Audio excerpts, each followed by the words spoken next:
Hello, and welcome to Nightshade History, a quiet place to rest, to wander slowly through forgotten time, and to let history lull you into stillness. Tonight, you won't need to remember names. You won't need to keep track of events. There is no quiz, only comfort. As the fire flickers softly beside you, we'll journey through gentle storytelling, slow thoughts, and the warmth of words that ask for nothing but your rest. If you enjoy these sleep-friendly explorations into history, you're gently invited to subscribe to Nightshade History. It helps support this calm little corner of the world where the only thing that matters is quiet. Now take a slow breath, let go, and let the story begin. The gentle flicker of flame, why fireplaces hypnotize us. There is something quietly ancient in the way a flame dances in the dark. The flickering light, the shadows it casts on old stone walls, the soft, endless rhythm of a fire burning low into the night. It feels less like a sight and more like a memory, not just yours, not just mine, but something older, something shared. It begins, perhaps, far before we had names for anything, long before words like cozy, or warmth, or home. There was only cold and the night. And then, one day, fire, can you imagine it? The first fire seen by human eyes, not controlled, not tamed, just witnessed. Lightning may have struck a dry tree, the heavens flaring with angry light. Then came the smoke, the sudden bloom of orange in a world of stone and silence. It must have looked like magic, perhaps even like a god. Early humans didn't know what fire was, but they must have known how it felt. The heat, the light, the way it pushed back the dark, gently but firmly. And then came the moment, maybe decades or centuries later, when someone, some nameless figure lost to time, learned how to call it into being. Not by waiting on nature, but by their own hand, rubbing sticks, striking stone, coaxing embers, a little smoke, a whisper of flame. That moment, that spark would change everything, because suddenly we had more than heat. We had a center, a hearth, a place to sit, a place to gather, a reason to stay. Even now, so many thousands of years later, our minds still react to fire in ways that don't make logical sense. A fireplace can be replicated in pixels on a screen, and somehow our body still relaxes. Our breath slows. Our mind begins to quiet. The flicker hypnotizes, not like a magician's trick, but more like a lullaby. One that speaks in light. You see, fire doesn't just burn. It moves, it dances. Watch a candle's flame when the wind nudges the air. It sways, curtsies, leans and recoils. Watch the fire in a hearth, tucked between logs, and you'll see it leap and settle as though it breathes. And perhaps it does. There is something alive about it. Not in the way trees are alive, or animals are, but in the way a story is alive when spoken aloud. The flame becomes a companion, a presence. In the ancient world, fire meant life, and because of that, it meant safety. Where there was fire, there were people. Where there were people, there was food, warmth, laughter, story. And yet, in all its comfort, fire has always kept one foot in the world of mystery. Think about the way it moves. No two flames ever dance the same way. No moment in fire repeats. It's always becoming, never still. Just like thought, just like memory, just like the dream you're slipping into now. If you sit by a fireplace long enough, you start to forget the ticking of the clock, the passing of minutes, the need for movement. Time feels different in firelight. It loosens. Perhaps that's why we remember nights by the fire more than others. The conversations had when the lights are low, when shoes are off, when words don't need to be important, only warm. You've felt it, haven't you? That sense that a fireplace isn't just a source of heat, but a quiet invitation to slow down, to hush the world. Our ancestors felt it too.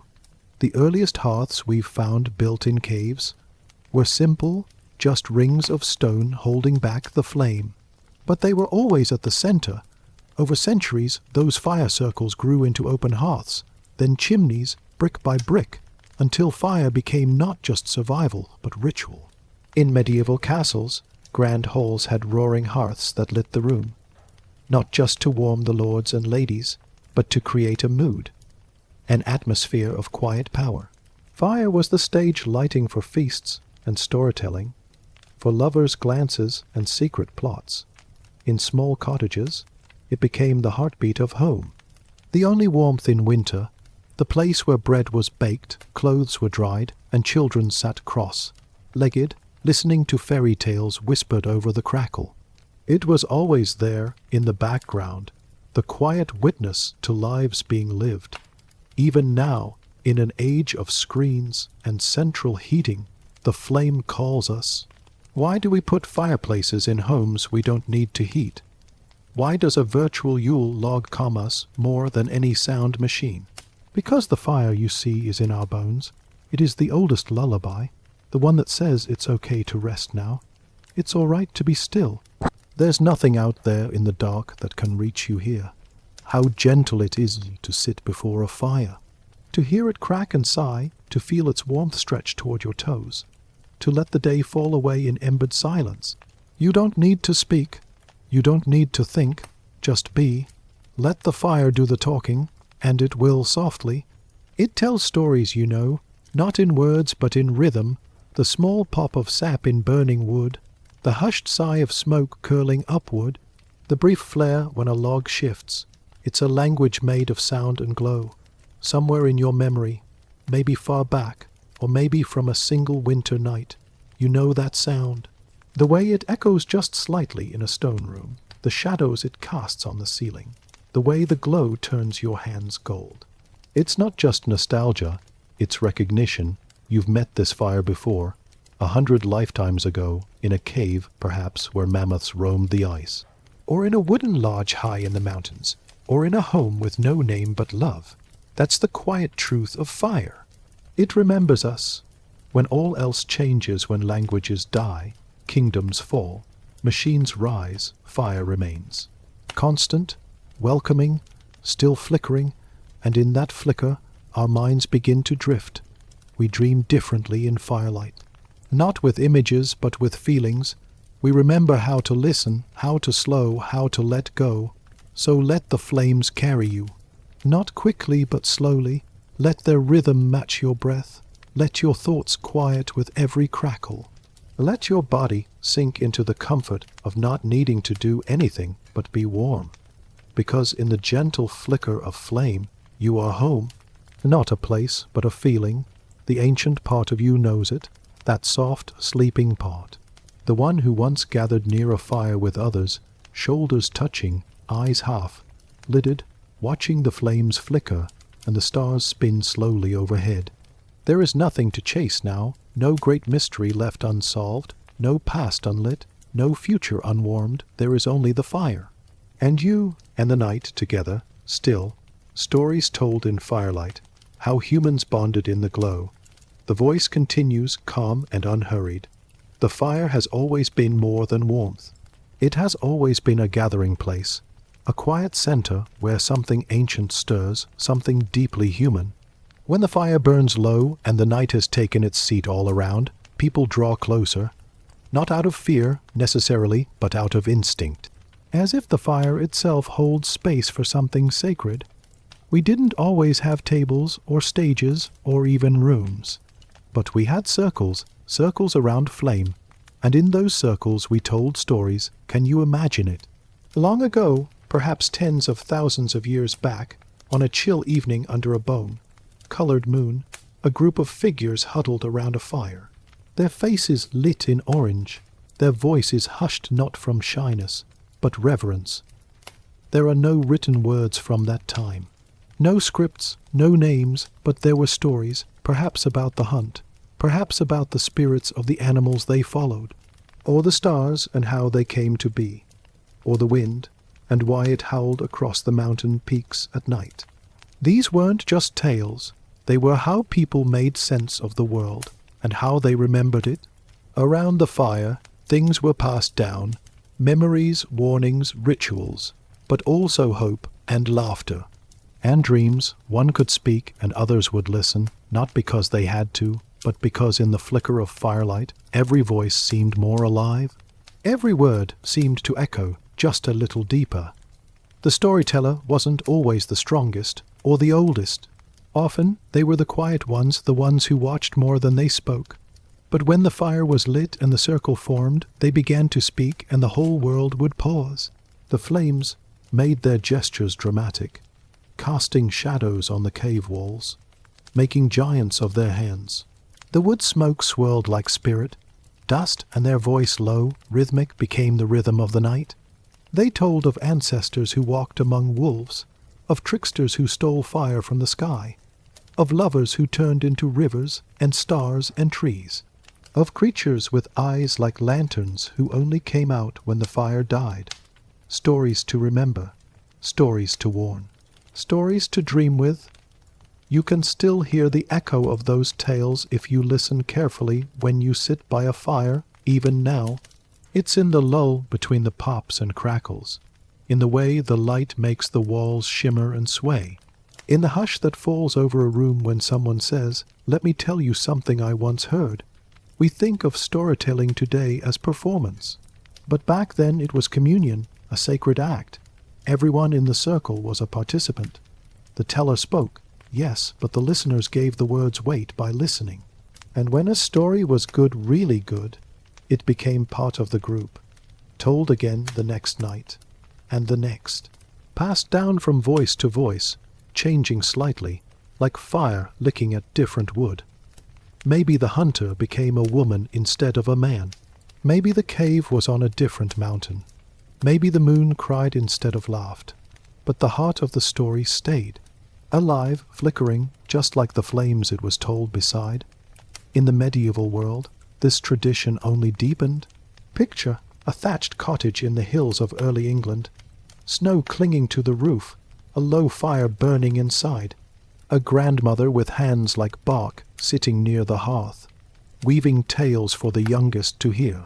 She speaks of the green man in the forest, of fairies who steal your name if you say it out loud, of brave girls who walk into the woods with nothing but a candle. And as she speaks, the fire glows warmer, or travel instead to a Viking longhouse. The hearth is long and central, flames rolling like low waves. Men and women sit shoulder to shoulder.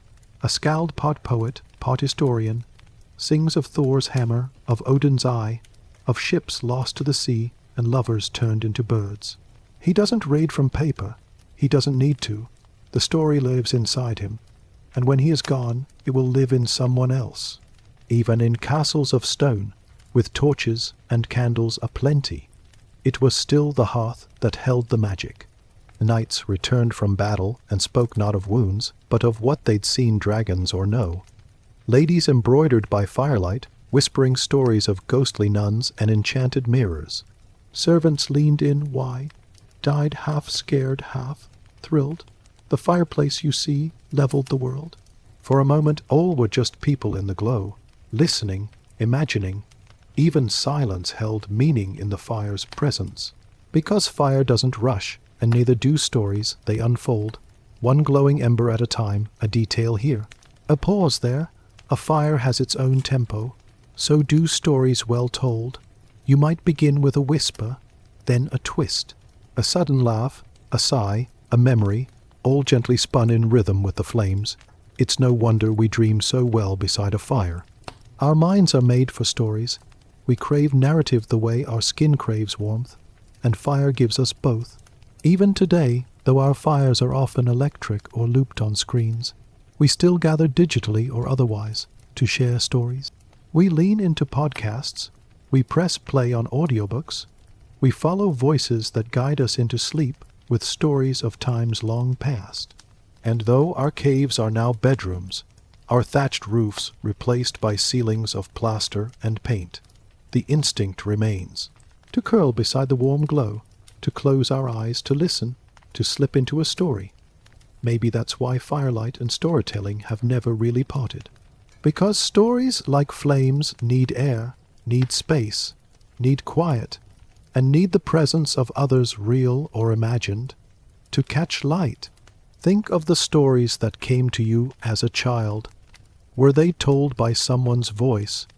Did you hear the crackle of a fireplace, the turning of a page, Do you remember how safe you felt then? How the dark outside seemed less vast when someone told you a tale? That is what the fire circle gave us. Not just entertainment, but connection. A tether. A sense that we were not alone in the dark. And you're not alone now. This story, these words, are just another log on the fire. You sitting there, listening, you're part of the ancient circle.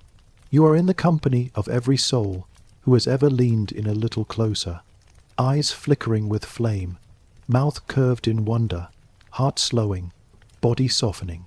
You are there and here all at once in the story, in the glow. Let it hold you, let it lull you, because tonight the fire still speaks. And we still listen. Anecdotes from the past, soft tales from long ago. Not every story from the past is about kings or war or glory. Some are quieter, softer, fainter than the echo of footsteps in an empty hall. The kind of stories that wouldn't make it into textbooks, but live instead in the folds of time, tucked away like forgotten letters in a drawer. And yet they're the ones that feel most real, most human, because history, truly, is not made of grand moments alone. It's made of afternoons, of whispers, of waiting, of watching, of lives so ordinary they shimmer. Let me tell you one. There once was a shepherd named Emmerich, who lived near the edge of a valley where the hills rose like the backs of sleeping beasts. His cottage was no larger than a stable, and truth be told, it shared its roof with one. Each morning, Emmerich rose before the sky turned gold. His boots, lined with straw, were always cold at first, but soon the path would warm beneath his feet, and the familiar trail to the grazing fields welcomed him like an old friend. He spoke little during the day, only to his dog, whom he called Mouse, a joke that never got old. Mouse was not small, nor quiet but loyal as the moon. Emmerich didn't read, he didn't write, but he watched the clouds the way some people read scripture, and he knew the moods of the wind. He had a song he hummed, wordless, that the sheep seemed to understand. And on clear nights he sat just outside his cottage with a bit of bread and hard cheese, his back against the stone wall, watching the stars. He never asked much of life, just enough hay, good weather, a strong roof. And when he died many years later, the village bell tolled once, softly, and someone said he was kind, which, in some places, is the highest praise. Now shift the scene. Across the sea, a century earlier in a town tucked into the folds of a German forest, there lived a girl named Lena who worked in a weaver's shop. She was 17, her fingers always red from yarn dye, her apron streaked with color. But what she loved most weren't the patterns she helped create, though they were beautiful, but the stories the old loom master told as he worked. He'd sit by the window, pipe unlit, and tell of the time the river froze so hard people danced on it, or the night the owl flew into the chapel during midnight prayers. Lena remembered every tale, and at night she'd lie in bed and repeat them to herself, like prayer beads, threading each detail back together. Her dreams were never her own. They belonged to the stories, to the rivers and owls and songs of other lives. One day she began to write them down, just bits at first, scraps tucked into her work basket. She never shared them, not even when she married a carpenter and moved to a quieter street. But after her death, her daughter found them, folded neatly into a wooden box, wrapped in cloth. And for years after, whenever someone in the family couldn't sleep, they'd read one of Lena's stories aloud, just enough to drift off. And then there was a boy, Milo, who lived in a city where it always seemed to be raining. Tall, gray buildings, chimneys that leaned slightly, cobblestones that never quite dried. He wasn't rich, or particularly clever, but he could whistle like a bird, so much so that pigeons would gather on his windowsill just to listen. His father, a watchmaker, rarely spoke. His mother had passed when he was small, but Milo had a friend in the clock shop, Cat, who was very bad at catching mice and very good at curling up beside the fire. Milo's favorite time of day was just before evening, when the shop closed and the ticking of clocks filled the silence. He would sit beneath the counter, book on his lap, and listen to the ticking, to the cat purring, to the slow hush of the world turning. It was enough. Years later, he'd work in the shop himself, and sometimes children would peer through the fogged glass, watching the gears move in wonder. And Milo would open the door and say, "Come in if you want. I'll show you how time works." He meant it literally, of course. But some who heard him say it, especially the quiet ones, remembered it forever. Time isn't just hours and minutes. It's stories. It's these small lives, these flickers. Let's move once more, far back now, ancient Greece. Not Athens, not Sparta, just a coastal village of little consequence, and a woman named Thalia. She sold oil and herbs in the market, but what she was known for was her voice. Each evening, as the sun dipped toward the sea, she would sit near the steps of the temple wall and hum. Wordless songs. Some said they were lullabies from her mother. Others claimed they were echoes of something older, something divine. Children would gather nearby, not close enough to interrupt, just to listen. One day, a poet passing through stopped, enchanted. He asked for the words. She smiled and said, "There are none. The song remembers itself." He wrote it down anyway, his version of it. And centuries later, fragments of that poem were found on papyrus, half faded but still there, still humming, still alive. And now let's visit a cabin, Russia 1008. Hundreds, pine trees heavy with snow. Inside, a man tends to a small fire. He has a notebook beside him, not because he is a writer, but because he enjoys lists, not lists of tasks, but lists of smells he's loved, fresh bread, a new book, wood smoke in winter, wool blankets warmed by sun. The earth after snow begins to melt. Each entry in his notebook is short, just a line or two, and when the fire dies, he'll close the book, wrap himself in a thick coat, and step outside.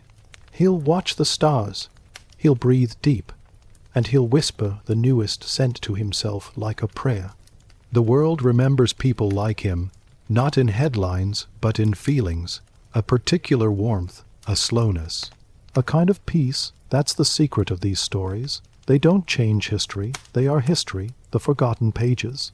The margin notes, the quiet sighs.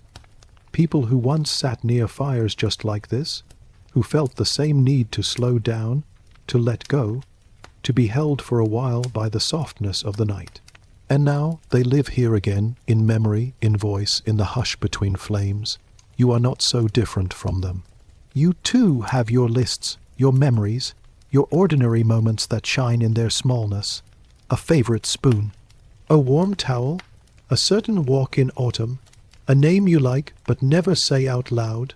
You too are part of the quiet archive, the candlelit anthology, the slow, whispered collection of lives lived fully in silence.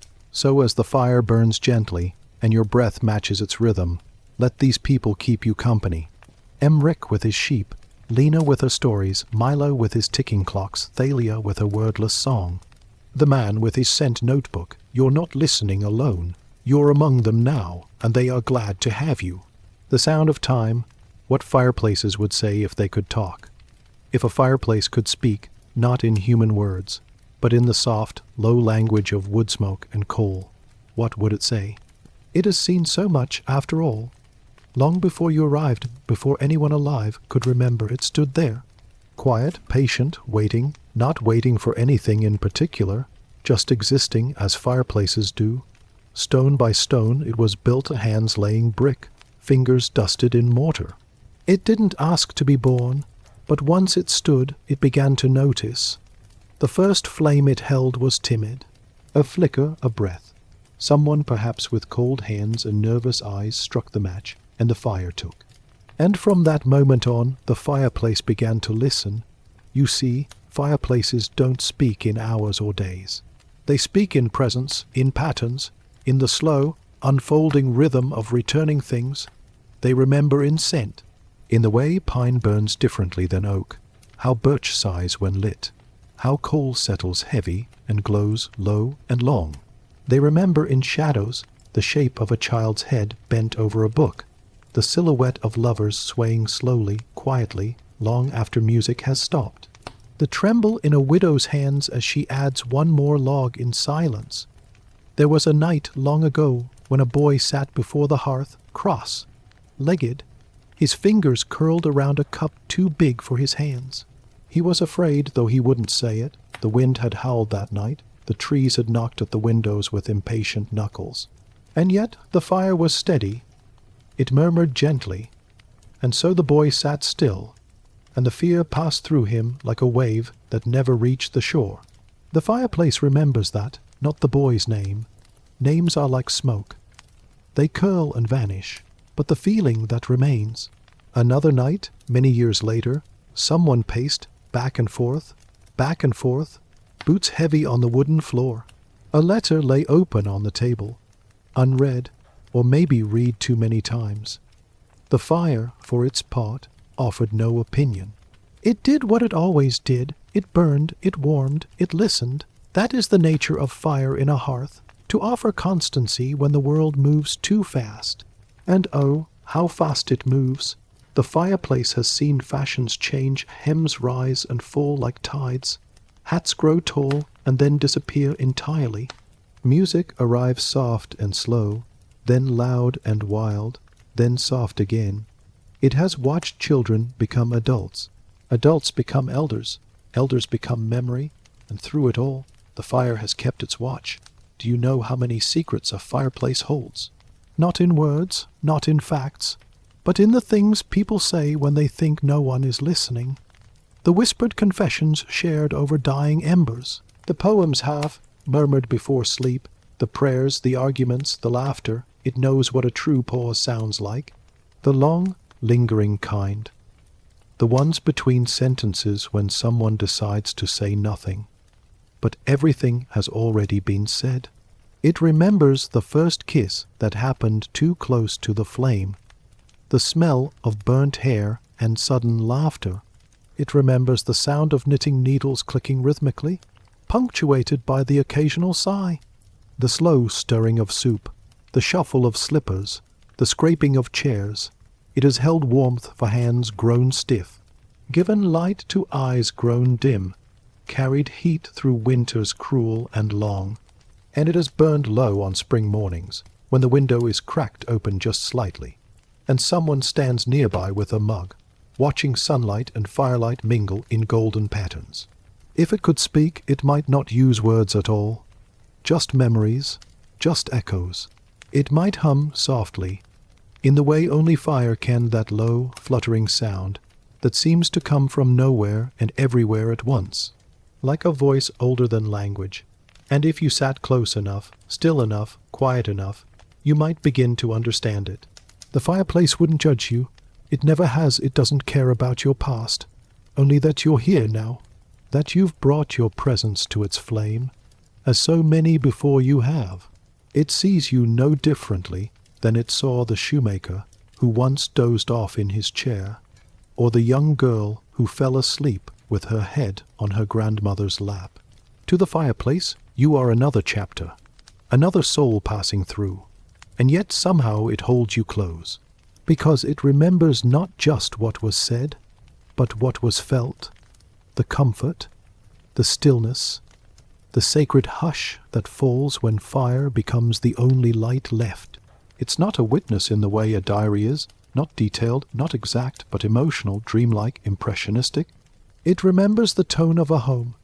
It knows if the air has been heavy, or joyful, or grieving, and it offers itself in return. Here, warmth, light, a place to rest. There was once a night, deep in winter, when a woman sat before the fire, her feet wrapped in wool, a letter in her lap unopened. She didn't cry, she didn't speak, she only listened, and the fireplace, though it had no arms, wrapped her in its glow, as if to say, you do not have to explain, just sit, just be, we will burn together for a while, and so they did. Later, when she finally opened the letter, she smiled. The fireplace remembers that smile. The smallest ones are the ones it keeps longest. Now, as you sit, or lie there, eyes fluttering closed, letting the day drip slowly off your shoulders. Know that the fire is here with you. It may be a real flame, or a screen, or only in your mind. It doesn't matter. The presence is the same. The quiet companionship, the invitation to slow down, to speak or not, to think or not. If the fireplace had words, it might whisper something like, "You are safe here." You are allowed to be still. You are allowed to fade for a while, to let your thoughts fall away like ashes, to trust that the world will keep turning without your watchful eye. You've done enough for today, and even if you haven't, the fire doesn't care. It offers itself anyway, unconditionally, softly, always. So close your eyes if they aren't already. Feel the warmth not just of fire, but of all the people who have ever sat as you are sitting, breathing slowly, listening, letting go. You are not alone. The fireplace has always been here. It was here before you. And in some way it will be here after. But for now it burns just for you. Soft, steady, patient. Like time, like memory, like home, from flickers to fantasies, the role of fire in folklore. Not all stories come from pages. Some rise up like smoke, born from warmth, from wonder, from the way flame dances just a little too knowingly, like it remembers something you do not. Fire, you see, has always had a touch of magic. Long before fairy tales were inked into books, people told them with their hands cupped near the flame, voices hushed, faces lit orange, eyes wide with that particular glow we still recognize today. When something feels larger than life, and yet entirely possible, because in the flicker of a fire, truth and myth are never too far apart.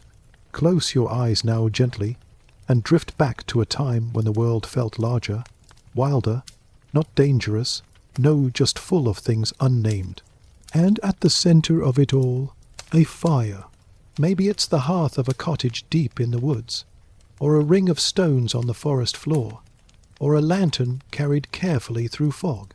Wherever fire burned, stories followed, soft ones, wistful ones whispered from mouth to ear, never written down, but passed through generations like an heirloom made of light. They say that fire was once stolen from the gods, not given stolen, a gift taken without permission for love, for humanity.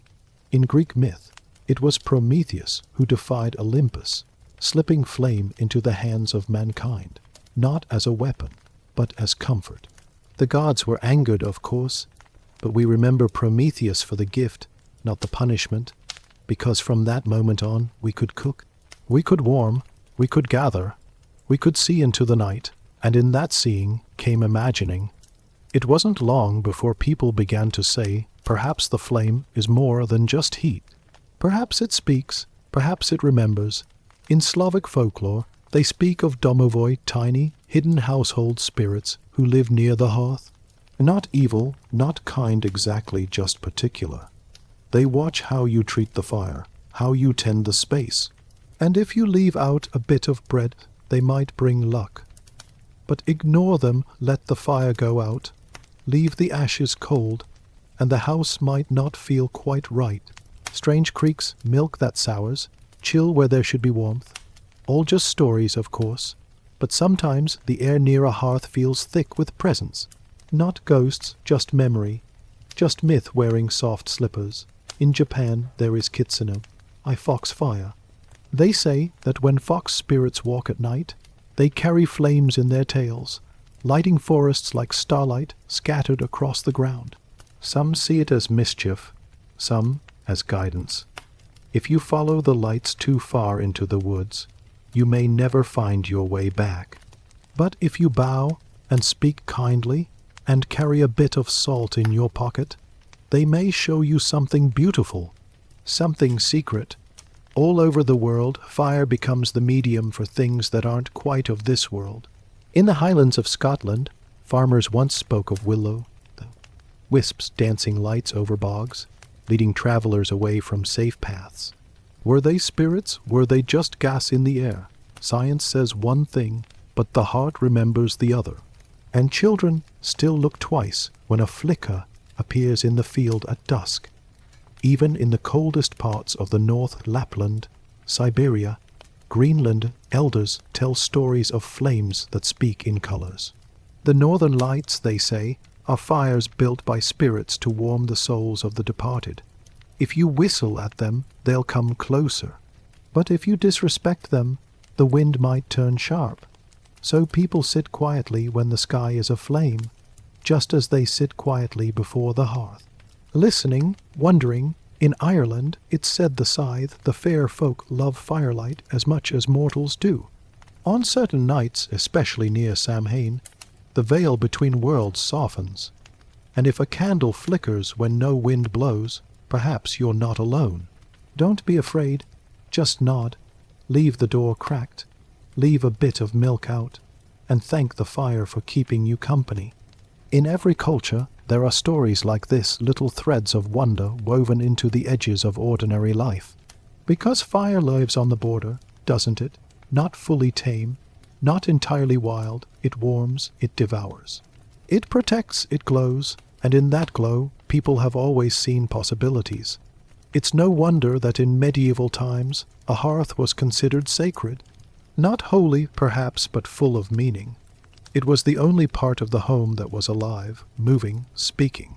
Many believed that the hearth held the heart of the house itself. If the fire died, the home grew ill. So even when the night was warm, a small flame was kept, just in case. In Welsh tradition, it was said that you could tell the future by the fire's flicker. If the flame leaned left, a traveler would return. If it flared up suddenly, news was coming. If the embers popped twice, a guest was at the door. No one wrote these things down. They were just known and passed on in whispers as hands added another log. Even today, we believe without meaning to. We watch a candle burn and make a wish. We sit by the fire and tell stories without realizing its ritual. We gather round bonfires and feel bold. We blow out birthday flames and speak hopes into smoke. Somewhere inside us, the old belief still burns. That fire listens, that it knows that in its flicker there is magic. Not loud, dramatic magic, not thunderbolts or curses, but the quiet kind, the kind that helps you speak something you didn't know you needed to say, the kind that makes you remember a song you haven't sung in years, the kind that pulls stories from your chest like threads from a spool. You begin well, once upon a time, and the fire leans in. There is a flicker, a hush, and suddenly you are part of the myth.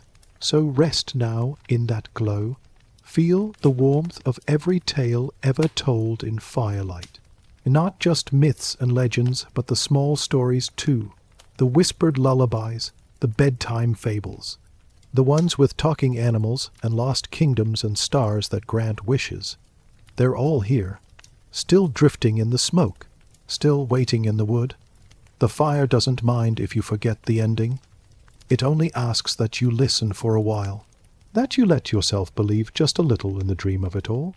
Let the flame dance behind your eyes. Let it carry you back to forests lit with foxfire, to stone cottages with bread on the hearth, to children clutching blankets, listening why died, to grandmothers spinning tales with voices low and soft. Let it carry you, and don't worry where you land. Every flicker is a door, and every dream begins in firelight, a slow fade into sleep, letting go like ash in the wind. There is a moment, just before the last ember cools, when everything becomes still. Not just quiet, but still. It is not the stillness of emptiness. It is not the silence of forgetting. It is the stillness of completion, of something being allowed to end without fear, of something precious winding down because it was never meant to burn forever. That is the place we're in now. You've been here all along, of course. The fire has been your guide. The warmth, your shelter. The stories, your slow path home. And now home has grown quiet. The flame no longer dances. It glows like a heartbeat fading beneath a thick wool blanket. Like a lullaby that forgets its last line. Like breath, not the first breath, not the fast breath, the final breath of the day, the one that says, yes, this is enough, you don't have to go anywhere now. There's no more story to follow, no more flame to chase. Just this slow unravel, this long, sweet exhale. You might feel your limbs growing heavy, not in a burdensome way. No, not at all. In a gentle way, like a scarf soaked in warmth, like leaves settling after a breeze. The world is still out there, yes, but it no longer needs your attention. It doesn't need your decisions. It doesn't need your effort. It doesn't even need your name. You can let that slip off for a while, too. Place it by the door like a coat you'll pick up later. For now, there is only letting go. Do you remember watching smoke rise? How it climbs in soft, curling spirals, never in a hurry, never in a straight line, never needing to arrive. That is how you may drift now. Not fall, not plummet. Drift like ash lifted by the softest breath of wind. Weightless, free, not directionless, just unworried about direction. This is the great permission of sleep, to release gravity, to forget shape, to stop being anything for a while. And oh, what a mercy that is. You've held enough today, thought enough, tried enough, you've been enough. The world asked things of you, you gave what you could, and now it's your turn to receive, not advice, not wisdom, just peace, simple, sweet, silent peace. Feel how the bed holds you, not as a surface, but as a presence, as if the earth itself has risen to cradle you. Soft arms beneath your back, gentle pressure at your ankles, your shoulders, like a parent who never stopped loving, like time itself saying, rest now, I'll keep watch. There's no more flame to tend. The fireplace no longer needs your eyes. It is content to glow alone, and if it could speak now, if its last ember could whisper just one final message into your ear, it would not be a story, not a lesson, not a warning, just this. Let go of the day, let go of the striving, let go of the things you meant to say but didn't. The things you meant to do but couldn't, let them drift. They're not lost, they're just resting too. Like you, like all things that were never meant to burn forever. Can you feel it now? The edge of sleep brushing against your thoughts. Not sharp, not sudden, a tide pulling gently, a dusk arriving quietly, a feather landing slowly. You don't need to resist. There is no test to pass here, no measure of worth. You've already arrived. Sleep is not the destination. It is the surrender, and you are already surrendering, with every slow breath. With every blink that lingers a little too long, with every heartbeat that slows and slows again, let yourself become ash. Not as destruction, no, but as transformation. Ash is not what remains. Ash is what returns to the wind, to the sky, to the roots, to the deep, warm center of things. Let your thoughts become lighter.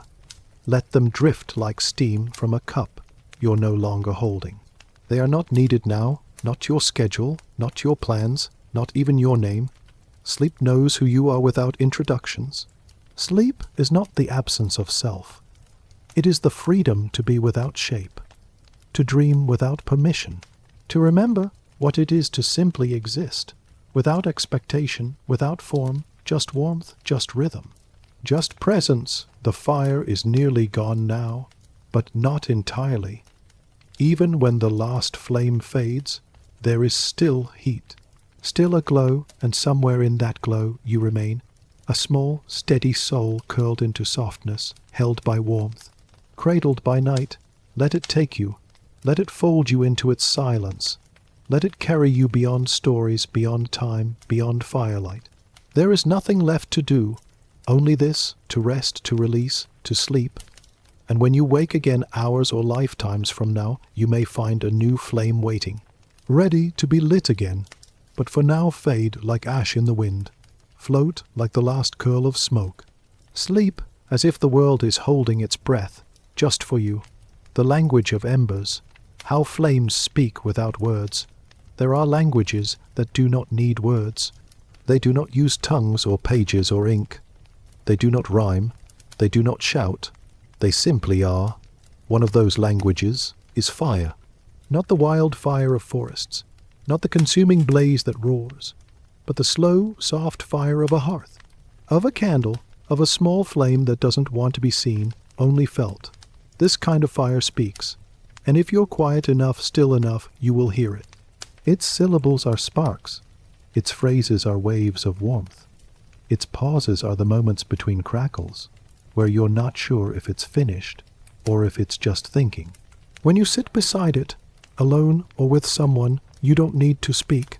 That's the first thing fire teaches. Silence is not emptiness. It is invitation. You may have noticed people tend to fall quiet in firelight.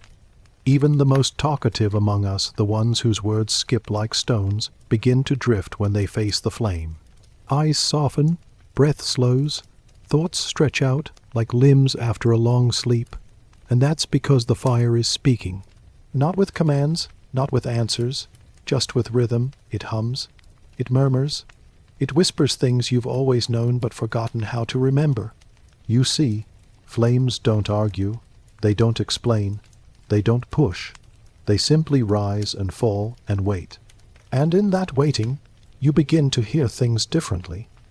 Not with your ears, but with your body, with your memory. With something older than sense, you start to notice the little things, the way the flame leans ever so slightly to the left, like it's nodding at something only it sees. The way the coals glow from beneath, like thoughts you've buried under layers of noise. The way a sudden snap breaks the silence like punctuation. A full stop, a comma, a sigh. Each sound is a word, if you're willing to listen. Not a word in any language you've been taught, but one you've always understood. The fire says, you're here now. The fire says, you don't have to try. The fire says, let it go, all of it. Sometimes it says nothing at all. And that's a message too. In the language of embers, stillness is its own kind of speech. Have you ever watched a single coal hold its glow for hours? It does not dance. It does not cry out. It simply is, present, alive. That is the root of this language. Presence, no questions, no judgments, just witness. Imagine, for a moment, what it would be like to speak that way, to offer nothing but presence. To be heard without sound, to feel understood without effort. That's what fire does. It gives you the gift of quiet connection. It doesn't solve anything, but it softens everything. It burns away the sharp edges, the hard corners, the rigid thoughts, and in their place it leaves warmth, a kind of warmth that doesn't ask to be earned. It simply arrives. The fire knows your sadness. It has held so many kinds, and it does not flinch. The fire knows your joy. It remembers the laughter that once filled the room, those nights when stories came so easily, and no one wanted to be the first to leave. The fire knows your longing. It's felt the silent prayers whispered between logs. It's seen the way people look into the flame, as if it might answer back. And maybe, in its own way, it does, not with solutions, but with space, with room to feel, to release. To return, because fire, in its gentlest form, is not about destruction. It's about transformation. Wood becomes ash, cold becomes warmth, noise becomes music, and you become someone softer, not less, just quieter, like a wave that has reached the shore, like a leaf that no longer resists the breeze, like a thought that's ready to sleep. There is a moment in every flame's life when it stops rising, when it no longer climbs but settles, when it folds inward, not from failure, but from fulfillment. It has done what it was meant to do, and now it glows.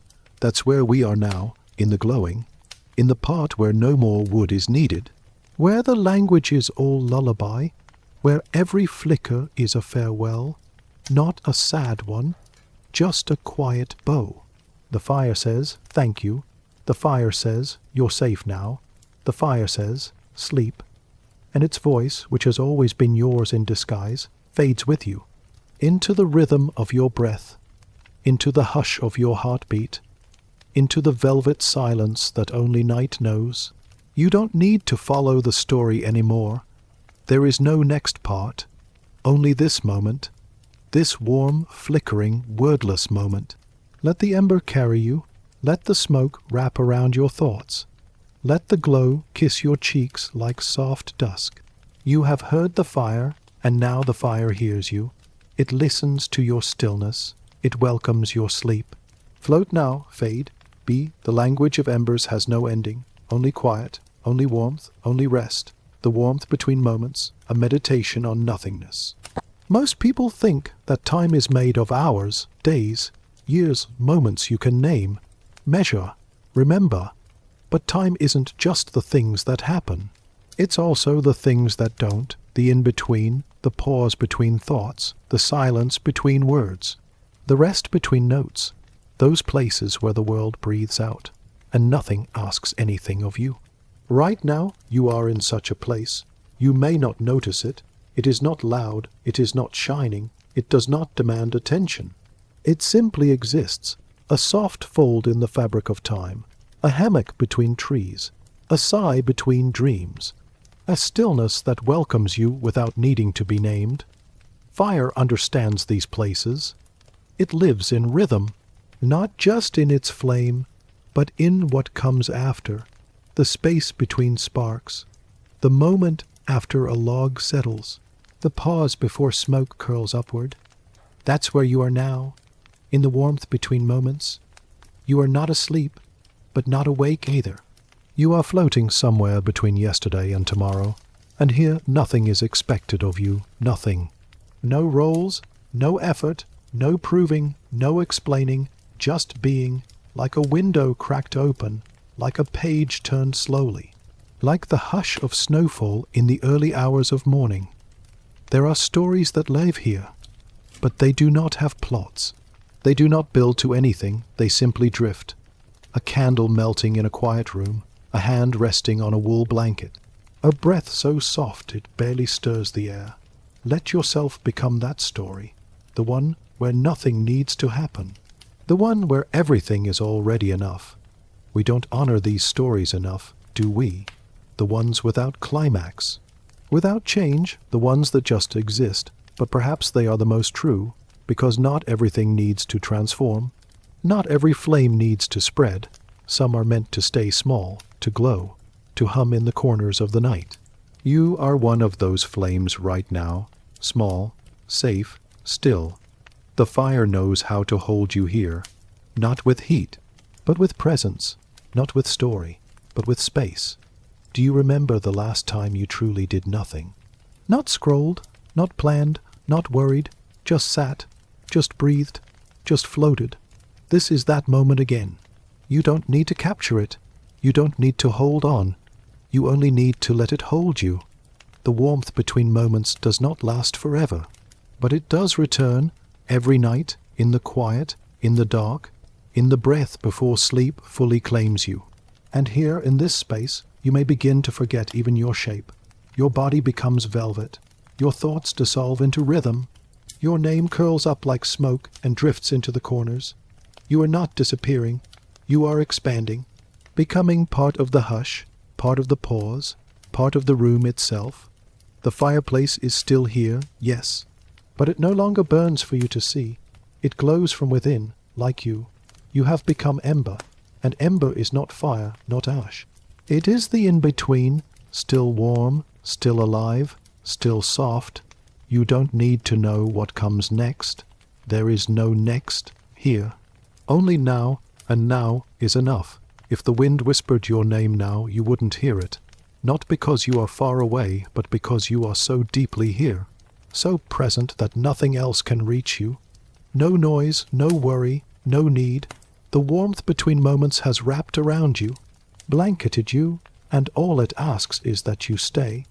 A little longer, maybe longer still, until the fire forgets it was ever flame, until the night forgets it was ever sky, until you forget you were ever separate from this peace. Sleep will come if it hasn't already. It doesn't knock, it doesn't ask, it just curls up beside you like a cat on the foot of the bed. Uninvited, always welcome. There is nothing left to do. You've walked the long path of storytelling. You've listened to the fire. You've learned its language. Now let the fire listen to you, your silence. Your breath, you're fading, it will remember, and when tomorrow comes, whenever that is, the warmth will still be here, waiting, patient, like embers in the heart of ash, But for now, let this be the final pause, the last flicker, the warmest hush. You are safe, you are home, you are enough. Fade now, float now, sleep now, and let nothingness welcome you in. Firelight and memory, why flames remind us of what we've forgotten. There are certain things we don't remember with our minds. They're too old for that, older than language, older than family, older than maps and calendars and the lines we draw to make sense of time. These are the things we remember with our skin, with our breath, with the softest part of the self that lies just beneath thought. And fire seems to touch that part. You've felt it before, haven't you? That strange warmth in your chest when you stare into a flickering flame, not just comfort, but familiarity. As though the flame is reminding you of something, not telling, not teaching, just reminding, and you don't know what it is. You couldn't name it even if you tried, but you know it's real. The fire remembers it, and so do you. Some say it's our ancestors speaking, that the first humans before stories, before gods, before even names, sat just as you are now. Cross-legged, hands outstretched, eyes reflecting firelight, that they didn't understand fire so much as they felt it. Felt its promise, its spell, not only warmth and safety, but meaning. It meant we were no longer at the mercy of the dark. It meant we could stay awake a little longer, could share a little more, could remember, and so we did. Around those flames the first memories were passed, not written, not recorded, just spoken softly and caught by ears that would carry them on. Fires became containers for memory, each one a little temple of flicker and breath, each one a witness. And so, even now, even centuries later, when you light a candle or sit beside a hearth, your body remembers something your mind cannot name. You are not just watching a fire, you are rejoining it. You are becoming part of the oldest gathering. No invitation needed. You've always belonged, and perhaps that's why we feel so quiet in firelight. Why we pause, why we sigh, because deep down something inside you says, I know this, I've been here before, not here in this room, but here in this glow, this moment, this hush. Do you know what the fire holds? Not facts, not dates, but fragments, feelings, the echo of a mother's lullaby from before lullabies had names, the rhythm of feet dancing on packed dirt to songs that no longer exist, the scent of a soup made from roots we no longer eat. You've never lived those memories, but somehow you miss them. The fire remembers, and it offers them back, not all at once, not with clarity, but in waves, hints. Brushstrokes? It gives you longing without pain, melancholy without sorrow, just the soft ache of memory that was never really yours, and yet somehow always has been. It reminds you what it is to be human, not in the modern sense, not in the digital, crowded, overcomplicated way, but in the simplest sense, the truest one, a body, a soul, a little warmth, a flicker of story, a presence in the dark. That's what fire gives back to you. It doesn't lecture, it doesn't interrupt, it simply glows, and as it glows, it whispers, remember who you were before all this, before expectation, before exhaustion, before the world asked so much of you. You were once someone who didn't need to do anything to be worthy. You were once a child, why? Died at the dance of flames, fascinated not because you understood fire, but because you recognized it. Like looking into a mirror made of light. That child is still here, not behind you, not gone, just quiet. Waiting, and fire calls to that child, not with words, but with rhythm. It says, come back, come sit, come rest, and so you do. Even now, this very moment, you are resting. Not just your body, but your memories, letting them float, letting them rearrange themselves, letting them find their rightful places. The fire does not demand answers. It does not demand clarity. It only asks, how do you feel now? And the answer is gentle, not good, not bad. Just softened, the edges worn smooth. That's what memory does in firelight. It stops being sharp. It stops poking at you. It becomes rounded, warm, golden. You remember things you thought you'd forgotten. the smell of rain on warm stones, the creak of an old chair in your grandmother's house, the way it felt to be held without needing to speak. Flames bring them back, not to hurt you, not to distract you, but to show you you are still connected. To your past, to the people who shaped you, to the places you come from, even if they're gone, even if you never knew them, even if you've changed beyond recognition. The memory is still yours, because fire holds everything it sees. Every tear, every laugh, every story, it doesn't forget, and neither do you. You only tuck things away for safekeeping. But fire has the key, and tonight it is opening that quiet drawer inside you, not to empty it, just to peek inside, to remind you what still matters, what always did, that you are more than your worries, more than your to-do lists, more than the noise you carry. You are memory, you are story, you are warmth, and you have always been drawn to the flame because it is a mirror. It shows you what you've buried and tells you, it's still here, it still belongs to you, not to cling to, not to hold forever, but to rest beside, to share space with. Like an old friend who says nothing and somehow says everything. The fire is low now, just embers, just glow, that's enough. Memory doesn't need light. It exists in the dark too. It will stay with you, long after the fire fades, long after the night becomes sleep. It will hum softly in your chest. And one day, when you need it, you'll feel that hum again. And you'll smile, without knowing why.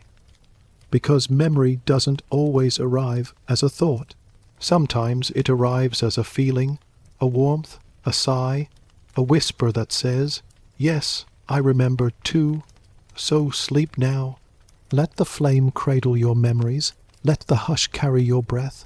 You are part of the great remembering. The unbroken circle. You were always meant to be here, in this room, in this warmth, in this glow. Remember that. Or don't, the fire will remember for you, where the flame ends, becoming part of the quiet. There comes a point in every night when the room forgets it was ever full of light. Not suddenly, not all at once, but gradually, softly, like a curtain being drawn across the sky, not to hide the world, but to rest it.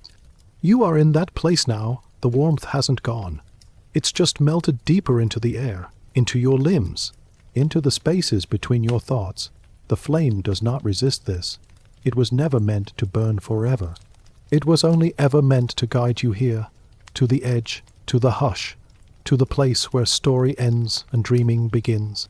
You've listened long, you've wandered far, through old myths and memories, through the language of flickers, through the warmth of nothingness. Now there is no more path, just sky, just breathe, just a drifting. Even the fire feels it, the final pulse, the last breath of wood. It does not mourn itself. It becomes part of the silence. The way a wave becomes part of the shore. The way a lullaby becomes part of the sleeper. And so will you. You don't need to hold on anymore. There's nothing left to follow. You've heard every story the fire had to tell, and more importantly, you've heard the space between the stories. The quiet, the slow, the gentle unraveling. The fire never meant to keep you awake. It meant to walk beside you until sleep felt like a friend again. And it has its here, right beside you, not loud, not sudden, but full. Like a night sky without stars. Like a feather falling without sound, like time letting go of its grip on you, and it has let go. No ticking now, no measuring, just this moment, this long, warm moment that holds you without asking anything in return. You are not expected to remember this. You are not expected to do anything with it. There is no lesson, no ending to analyze. There is only this. You have become part of the quiet. No longer a guest in the night, but part of it. Like a hill beneath fog, like a stone under still water, like breath, slow, steady, disappearing into softness. The last glow of the fire mirrors your thoughts now, dim, faint, peaceful. Let them fade. Let them flicker once more, then rest. The world has gone quiet for you, not because it's empty, but because it knows you need stillness. It knows what you've carried. It knows what you've hidden. It knows what you're ready to release. and the flame, your soft companion, releases with you. It does not cling, it does not fear the dark, it becomes part of it, it becomes peace, it becomes the space that holds you as you let go. So let go now of everything, of trying, of being awake, of needing to think. Let go of your name, let it float like smoke. Let it vanish into the ceiling. You do not need it here. You are not a person now, not a body, not a mind.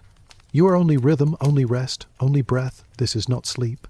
This is something softer, a place beyond it, where even dreams fall quiet, where even time stops counting, where even you begin to dissolve into warmth, into stillness, into ash. But not a sad ash, not a forgotten one, a sacred one, a returned one, ash that remembers being flame, and smiles at the memory and lets it go. There are no more words coming, no more stories to tell, no more fire to tend. The room is quiet, the world is still, and you are home now. Sleep deeply, sleep long, you are part of the hush. You are the end of the flame, and you are safe, the hearth of the world, why we all return to the flame. There are places that are not places, not rooms, not corners of the world, but feelings, and sometimes they call you back, not with sound, not with signs, but with something quieter, something like warmth, something like silence, something like firelight. You've known this place before, even if you don't remember when. It lives in your chest when you're very still, in the softness behind your eyes, in the rhythm that hums beneath the noise of waking life. It is not a destination. It is not a point on a map. It is the hearth, the quiet center, the place where all things come to rest. And it is calling you now. You do not have to answer. You are already walking toward it. Every breath brings you closer. Every flicker of thought that fades brings you home. Every heartbeat carries you deeper into the hush. The world may be large, and life may scatter us like leaves across fields, like whispers across centuries, but the hearth, the center, remains. Waiting, we all return to it eventually, not out of obligation, not out of habit, but because something in us still remembers what it is to gather, to rest, to feel that soft, unquestioned belonging. There is no test here, no story to finish, no fire to build, only one to sit beside, and it is already glowing, low, steady, timeless. Its light does not illuminate the world. It does not push the dark away. It holds the dark, welcomes it, warms it, because even the shadows deserve comfort. Even the tired parts of you, the ones that couldn't keep up, the ones that feel too worn, too far behind, even those are welcome here. Especially those. The hearth does not ask what you bring. It only asks that you sit, and you are sitting now. Whether lying in bed or floating in thought, you've come to the fire, you've come home. This place is not crowded. And yet, you are not alone. You may not see them, but you are surrounded by others who have sat here before, and others who will sit here long after, all drawn to the same warmth, the same hush, the same rhythm of rest. Maybe they're ancestors, maybe they're future selves, maybe they're just echoes of all the versions of you that once needed peace. And now they have found it. You are among them now, another soft soul in the circle, another being wrapped in flicker and stillness. Nothing more is required. You've walked far through days, through memories, through everything the world asked of you. But the fire asks for nothing. It gives and gives and gives. You don't need to be useful here. You don't need to be impressive or productive. You don't need to solve anything, heal anything, change anything. You just need to be, as you are, a little flame yourself, breathing, warming, fading slowly into comfort. You belong to the fire now, not in a consuming way, but in the gentlest sense, the same way the stars belong to the sky, the same way dew belongs to the morning, the same way silence belongs to sleep. The hearth is where you were always meant to end up, not because you failed, not because you fell behind, but because this is the nature of all things, to rise, to shine, to wander, and eventually to return. So much of life is movement, motion, becoming, but not everything must move. Some things must settle. Soften, Sink, you are sinking now, not falling but floating downward, as if the earth has turned its palms upward and said, "Here, rest now, I'll hold you," and it is holding you. Firm, steady, endless, you are no longer drifting, you are cradled, no longer trying, just breathing. Even your thoughts are curling into themselves, like smoke, like petals closing for the night. Let them curl. Let them dim, let them become part of the quiet. The fire does not miss them. It speaks in warmth, not in words. In presence, not in plot. And you understand that language now. You've always understood it. That's why you feel safe here. Why you feel ancient and new at once.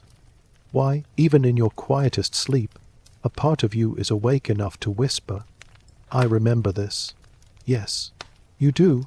Somewhere deep, you remember what it's like to be unburdened. To simply sit by the glow of something older than thought. To let the world spin without your help. To be loved by the silence, and that's what's happening now. The world is spinning, the fire is glowing, and you are resting. The circle is complete.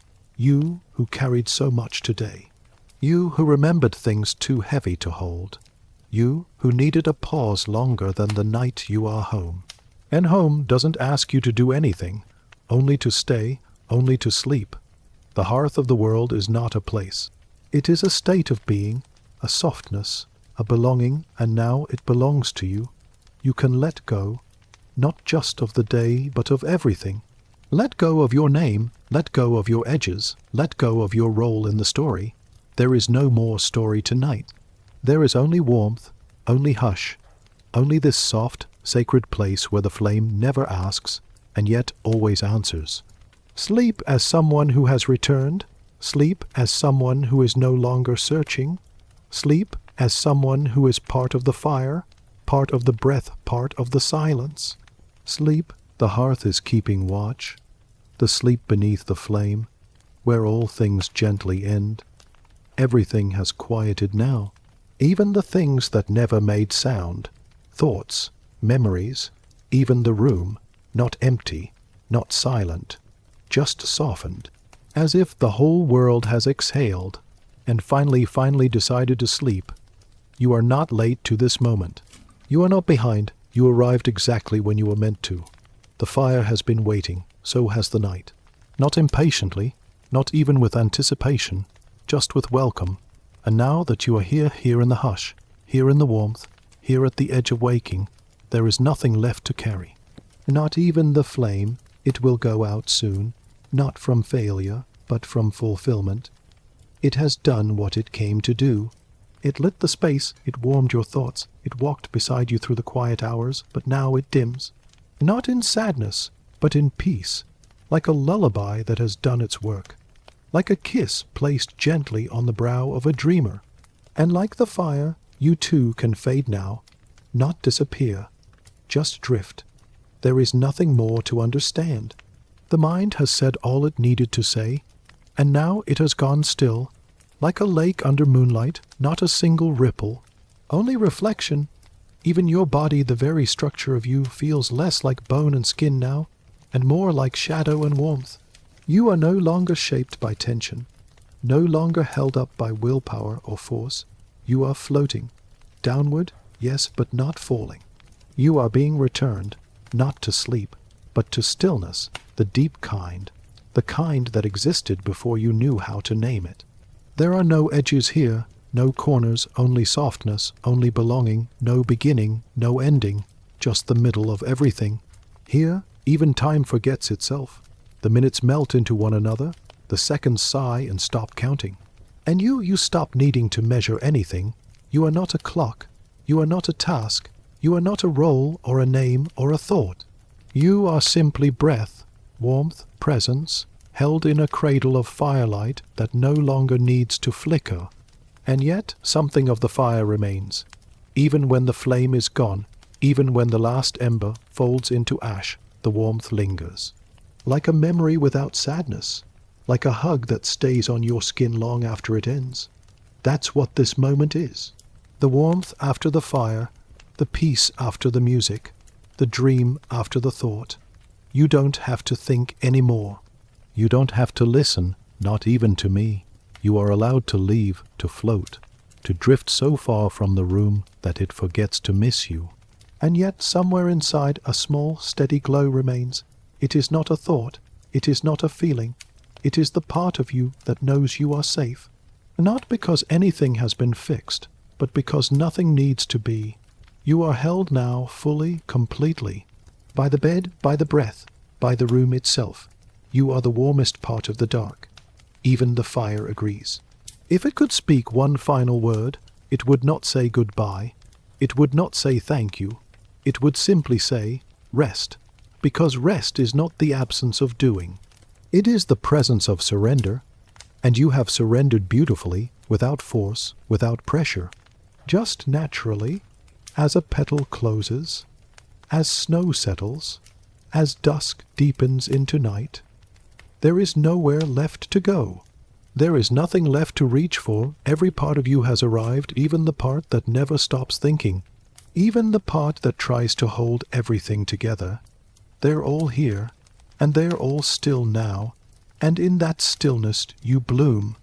Not loudly, not brightly, but deeply, secretly, softly, like a dream opening its eyes inside your chest. No sound, no motion, just presence. You are not sleeping yet, but you're standing at the door, and the door, it's already open. No need to knock, no need to be invited. Sleep knows you, by scent, by rhythm, by the way your breath moves when you've let go. And it is moving like that now, slow, loose, unmeasured. You are inside the flame's final gift, the warmth that stays even after the light goes out. You are the echo of fire, the hush of its memory, and that is more than enough. There is nothing more I can say. And I do not need to say goodbye, because you're not leaving. You're not going anywhere. You are becoming the room, becoming the ember, becoming the sleep, and the sleep is becoming you. It's okay to drift now. Let the thoughts that try to return fall back into ash. Let the questions dissolve before they form. Let the breath slow until it no longer needs to know it exists. You are beyond thought, beyond shape, beyond story. You are glow. You are stillness. You are the end of the flame. And everything is exactly as it should be. Sleep, sleep, sleep, the room that dreams you, sinking into the infinite quiet. There comes a moment, so faint you don't notice it, when the world stops being something outside of you and begins to simply be. Not be a place, not be a time, not be something you move through, but just be, not even gently, not dramatically, just unquestionably, and you in it with it as it drift. There is no more distance to walk, no more understanding to reach for, because even understanding, even curiosity needs energy, and here you don't need energy. You don't even need yourself, because in this place, this soft, infinite hush, you are not the dreamer anymore. The dream is dreaming you. It is holding your shape without asking you to hold it back. It is breathing you without requiring breath. It is remembering you without demanding your memory. You've become part of it, not a character, not a plot, not even a whisper, just the feeling of being, like mist, like light without direction, like the warmest sleep in the oldest bed in a house that only exists when you close your eyes. This is not a fantasy. This is not fiction. It is something older than both, older than stories, older than fire, older than thought. It is the original quiet, the hush that existed before the world ever thought to speak. You are there now, or rather, there is no you and there. There is only this, not even peace, because peace is the opposite of chaos. And opposites have no place here. Everything just is. There is no conflict, no comparison, no arrival. You've been here always, even when you were awake, even when your heart raced, even when your days were loud. This place, this quiet, has never left you. It only waits, always waits, patient, timeless. And now that you've finally arrived again, or remembered that you never left, you don't have to hold anything. Let go of your name. Let go of the thought of sleep. Let go of the idea that this is a journey. You are not moving. You are being unwrapped, not by force, not by wind, but by stillness itself. It peels you open like a soft fruit, revealing nothing, because nothing is all that's left and all that's needed. This is where the fire always meant to lead you. Not to story, not to memory, not even to warmth, but to surrender, true surrender, not giving up, but giving in. Like rain giving in to gravity, like stars giving in to the dark, like thought giving in to silence. You are that silence now. You are not a guest in the room. You are the room. The floor is no longer beneath you. Because there is no beneath, the air is no longer around you. Because there is no around, there is no shape. No edge, no before, only this soft, limitless now. And the deeper you sink, the more you dissolve into the hush, the more the room expands. Not outward, but inward. You are disappearing into yourself, not to escape, not to forget, but to return. Because at the center of your quietest self is a place with no door. No questions, no mirrors, just a single, endless stillness that never demands and never leaves. You are there now, you are it. Even your thoughts, the tiny ones that flutter still at the corners, are being welcomed by the quiet. And once welcomed, they rest too. They do not vanish. They become dust, then mist, then nothing. Even your dreams feel optional now. And when they come, if they come, they will not be stories. They will be sensations, colors, velvets. Slow winds that don't need to know where they came from. You will not interpret them. You will not try. You will only float within them and through them and around them like a leaf in a sleeping stream. There is no resistance. There is no gravity, only drifting, only remembering what it is to be carried without ever being dropped, to be held without needing to thank the hands, to be loved without ever needing to earn it. The dream is loving you now. Not with words, not with ideas, just with presence, and you are being softened by it, as sand softens beneath a tide. You are so far from the world now, and yet never more part of it, because everything belongs here. All of it, your tiredness, your forgetting, your gentleness, your need, they belong. So do your flaws. Your ache, your longings, even your loneliness. Here, they're not problems. They're just petals resting on the water. The room, this room of no walls, no time welcomes them all. It dreams them too. You do not need to shape anything anymore. Not your day, not your breath, not yourself. Sleep has taken the brush from your hand and painted the night for you. It is finished, it is perfect, it is yours, but not something you possess, something you are. This is not a bedtime story. This is the part after, where the voice fades, where the flame hums once more before it vanishes, where the world takes a final breath in and forgets to exhale. Because there is no end, there is only this moment, stretched into forever, softened into light, melted into hush. You do not need to try to sleep. You already have, even if your eyes are open, even if some part of you still listens. You have fallen inward, fallen home, fallen into the arms of the fire that dreamed you awake, and now dreams you asleep. You will not remember the end of this, because there isn't one. Only a blur of stillness, only the hum beneath all things, only a silence that holds you like skin. You've become the flame's last whisper, and even that is too loud. So now there is no voice, no sound, only the room, and the room is dreaming you now, the silent witness, when the fire is gone, but something watches still. Even now, with the fire long gone, with the room no longer flickering, with warmth not rising, but resting, something remains. Not sound, not light, not thought, but something older than all of those. It doesn't move, it doesn't call attention to itself. It just is, not in the center of the room, not above you, not around you, inside you, and somehow outside too. A presence, a quiet one, so quiet you might think it was your imagination, but it's not. It is the part of the world that listens when no one is speaking. It is the space that holds your breath when you forget your breathing. It is the part of night that doesn't need to be dark, just still. You are not thinking now. Not really. Your thoughts are too slow to gather, too soft to take shape. They drift, they settle, they return to wherever thoughts go when they are not needed, and you are needed nowhere. Nothing is calling you, nothing is asking, but this presence, this silent witness stays, not to judge, not to observe, just to be with you. It has always been there, before the fire, before the words, before the moment you began to rest. It waited, patient, timeless, gentle, and now that the fire is gone and the speech is near its end, and your mind has almost stopped remembering you are a person now, this presence emerges, not loudly, not like light, but like breath behind breath. The room knows it, the air knows it, even your cells know it.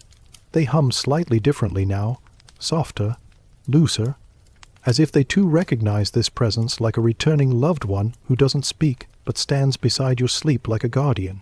If sleep were a cave, this presence would be the moss on the stone, the windless hush, the feeling that no harm could enter here.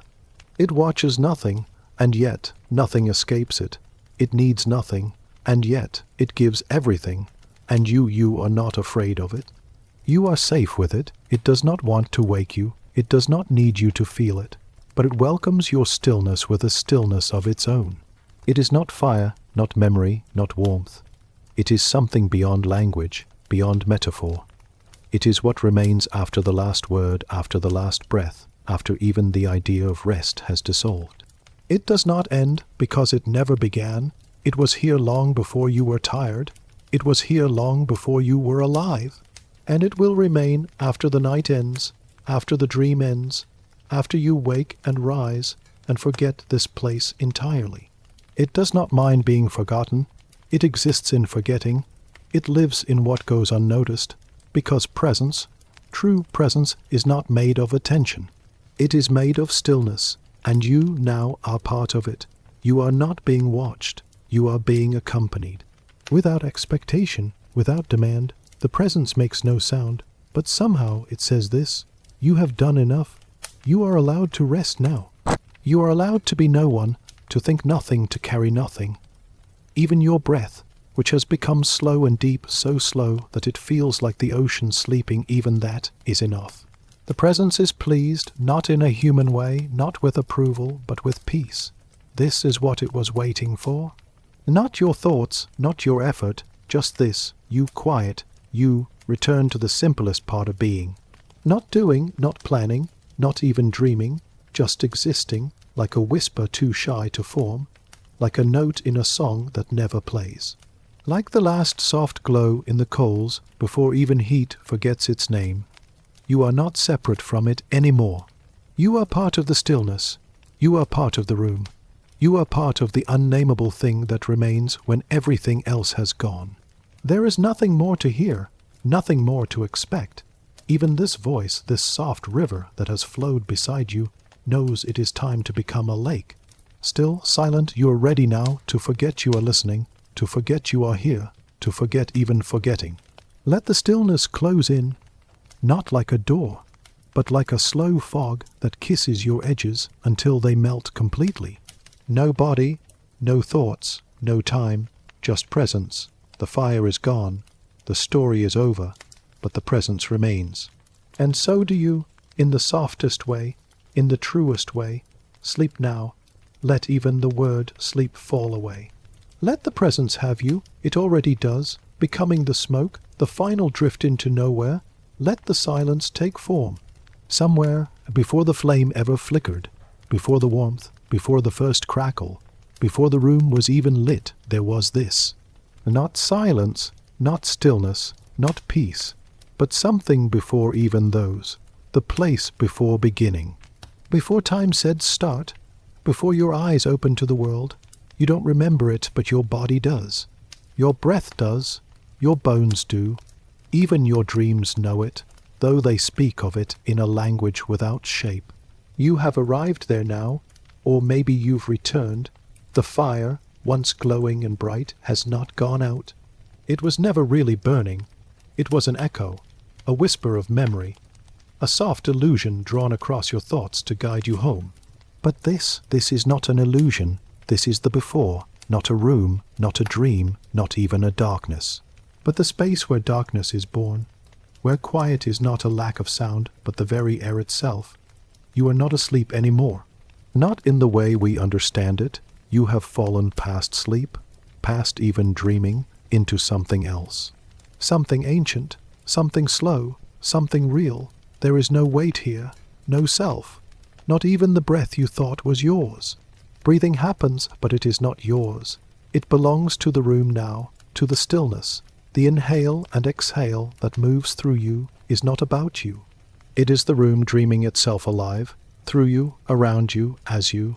You are not thinking, not wondering, not listening, not even resting. You are not, and in that is the deepest comfort. Even the idea of comfort dissolves, because you no longer require contrast. There is no tension, no edge, no separation between warmth and cold, between body and bed, between the air and the breath. Everything is the same now, unified, quiet, not quiet as in peaceful, quiet as in before peace was invented. This is the purest place. There is no time here, not because it stopped, but because it never existed. You've drifted past clocks, past seasons, past the rhythm of days and nights. You are inside a moment that is not a moment at all, just a resting place for what used to be you. If you reached for a memory now, your hand would return empty, because even the idea of remembering requires shape. And you have none left. You are the mist now, the breath that never left the lungs, the pause between two words that never arrived, the spark that chose not to burn, and the fire, the imagined one, was just a guide, a trick even, a soft illusion meant to lead you back to this place. This place, where nothing happens, where nothing has to happen, where even the thought I am resting has gently walked away. You do not miss it. There is no missing here, no lack, no distance between what is and what could be. You are not near peace. You are not experiencing peace. You are peace, not as a state, not as a reward, but as your fundamental condition. You always were. The fire was never needed, but it was offered, because the mind, the sweet, chattering, clever mind, needed a reason to relax. It needed a story, a warmth, a voice, so we gave it one, and it listened and softened and fell into itself. But now the mind is gone. At least the part that names, the part that tries, the part that seeks. Gone, not destroyed, just released. Like letting go of a breath you didn't know you were holding. Like dropping a bag you'd forgotten was heavy. You are floating now not in the air, but in meaninglessness. Not the cold, empty kind, but the free kind. The kind where no shape binds you, no word contains you. You are not drifting through this space. You are this space. Not the traveler, but the entire path. Not the sleeper, but sleep itself. This is not imagination. This is not a metaphor. It is the part of existence that holds everything else. The bottom layer, the blank page beneath every story. The hush before the first word is spoken, and it welcomes you, not because it knows you, but because it is you. There's nothing more to do, no further to fall. This is the last soft layer, the last slow hum. There is no fire. There never was. Only the memory of what warmth could be. Only the breath of what you used to believe was sleep. But now you know better. Sleep is not rest. Sleep is not drifting. Sleep is this, nothing, everything. At once let the thought of sleep dissolve now too. Let the idea of being spoken to fade. Let the voice you've been following become part of the mist. You are the mist now. You are the absence of voice, and there is no fear in that.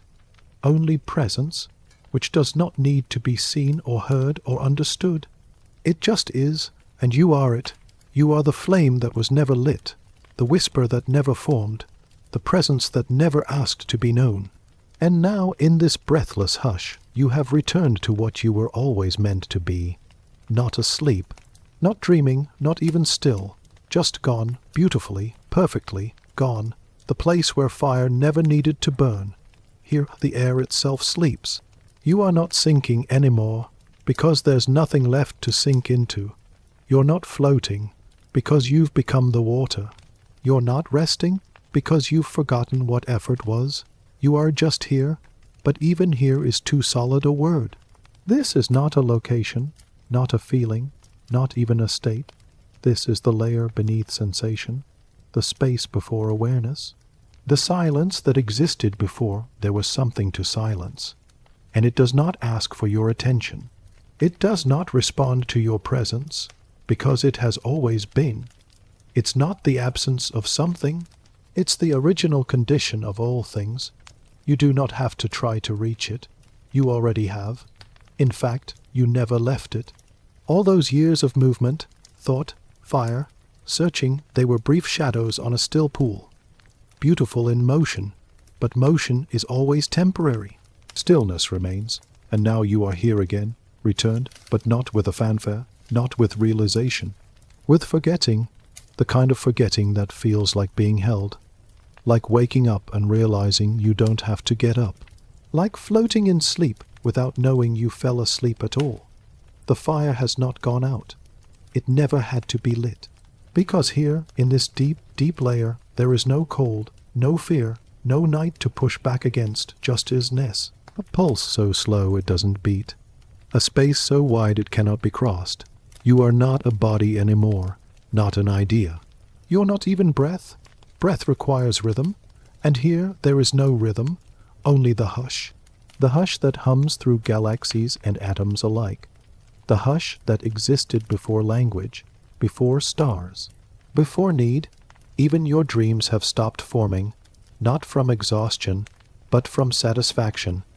There is no need for dream when you are already inside the thing dream was trying to create. Not a vision, not a story, just this, soft, formless, forever. The flame was always metaphor. Even your thoughts were metaphors. But now even metaphor has melted. There's no longer the idea of comfort, only comfort itself. So deep, it doesn't call itself anything. It doesn't smile, it doesn't say you've made it. It doesn't speak at all because there's no one here to hear. Only presence, you are not aware. You are being awareness. And being awareness doesn't mean noticing. It means no longer having to notice anything. Even silence seems loud compared to this. Even peace feels too active. There is not even a sense of waiting. Waiting assumes something is coming, but here nothing needs to come. Because nothing is missing, you are not done. You are not rested. You are not healed. You are beyond all that. There is no you to describe anymore. Only a warmth that doesn't register as warm. Only a softness that has no texture. Only a sense of not needing sense. And here, in this perfect unraveling, you might wonder, just once if you are asleep. But even the wonder fades before it can take shape, because sleep is a doorway and you are beyond all doors. Fire never had to burn, not really, because you were never cold, only distracted, only turned away for a while. The fire was a gift, a beautiful one. It guided you through layers of thought, wrapped you in story, gave you rhythm when you were still trying to listen. But here, at this depth, you no longer need rhythm. You are the pause between all things. The pause so long and slow that it becomes everything. The inhale that never becomes exhale. The glow that never needs fuel. The thought that never becomes a sentence. There are no borders, no outlines, no edge to hold, and so you let go. Not even of your thoughts, because there are none left. You let go of letting go. You stop trying to arrive, because here arrival is not a destination. It is the only condition. And if the fire were to speak one last time, if that imagined ember could hum a final truth, it would not say goodbye. It would not whisper peace. It would only hum a single truth. You were never away from this.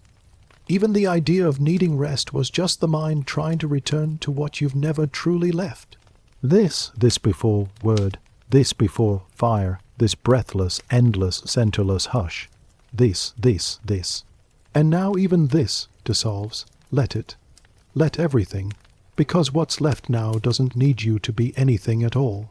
It only needs you to stop needing. You have stopped. And even the word you can rest now, the nothing that holds us, resting in the space between all things. This is where the final whisper doesn't end. It simply dissolves. There is something here, not a place, not a feeling, not even a thought, just something. It does not announce itself. It does not declare its presence. It only is. It has no name, because names require contrast, and this space holds no opposites. There is no dark here, because there is no light. There is no silence, because there is no sound, and there is no you here, because there is no me either. Just this, not a void, not an emptiness, but a fullness so total, it doesn't need definition. Even sleep has forgotten itself here. You are not dreaming, not really. You've gone further than dreams can reach. You are in the space between breaths, between memories, between time.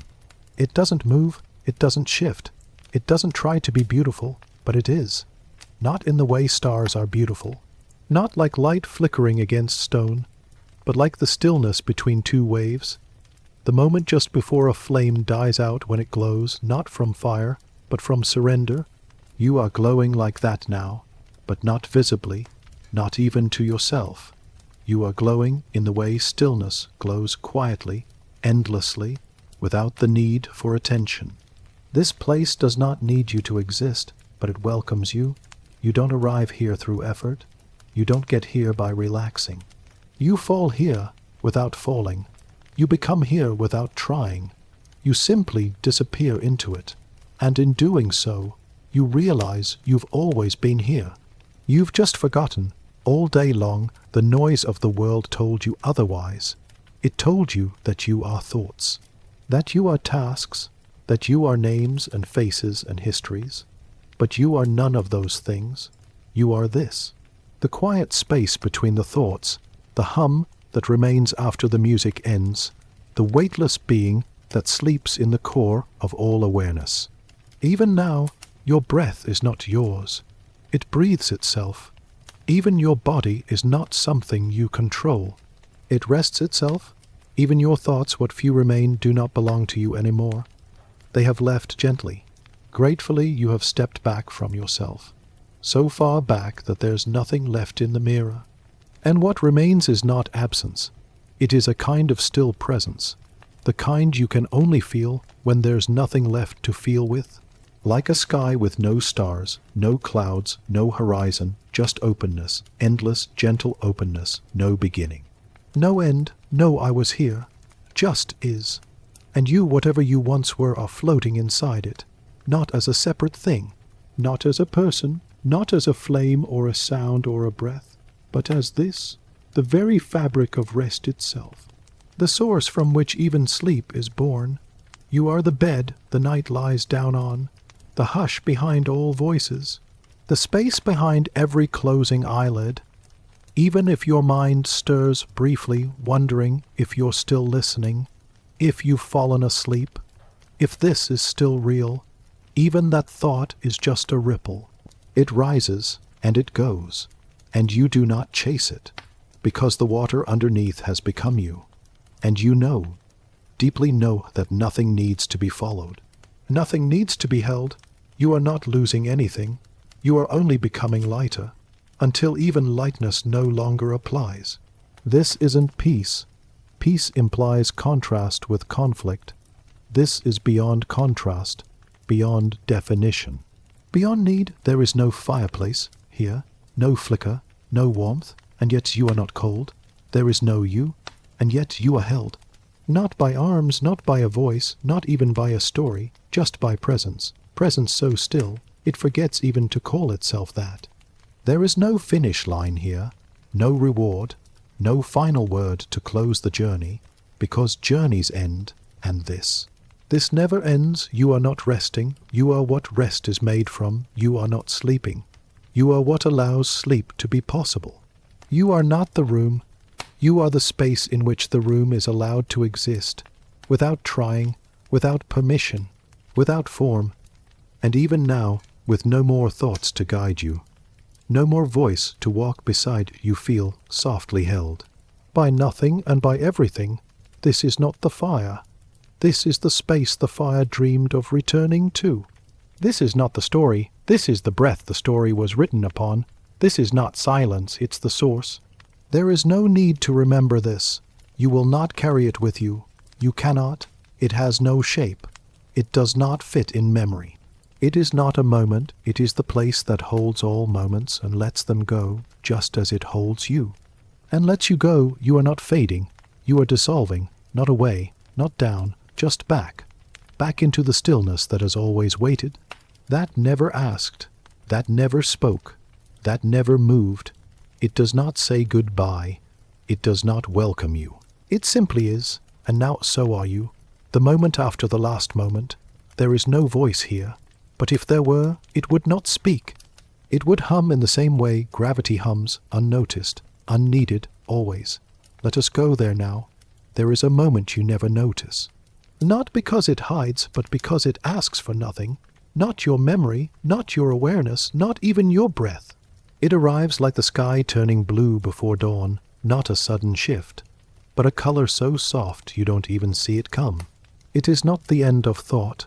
Thoughts end all the time. It is not the beginning of sleep. Sleep begins in many ways. This is not an end, not a beginning, but the moment that exists after either is possible. It cannot be remembered, because memory is too heavy to follow it. It cannot be described, because language always arrives too late. You don't fall into it, you disappear into it, and even that word, you, is too bright, too shaped, too loud. This is the quietest part of the quiet. The part that comes after the fire has not only burned out, but after the idea of fire has faded like a dream you don't remember having. It's not dark, not light, not warm, not cold. There are no opposites here, because opposites belong to a world of choices, and this place asks for none. It does not hold you, but you feel held. It does not see you, but you feel seen. Not in a watching way, but in a deep, ancient recognition, like a seed knowing the soil. You are not in this space. You are this space. You do not walk through it. You do not sink in it. You do not float above it. You are simply not separate from anything, from nothing. It's where the world ends, but not because it breaks. Because it no longer needs to begin.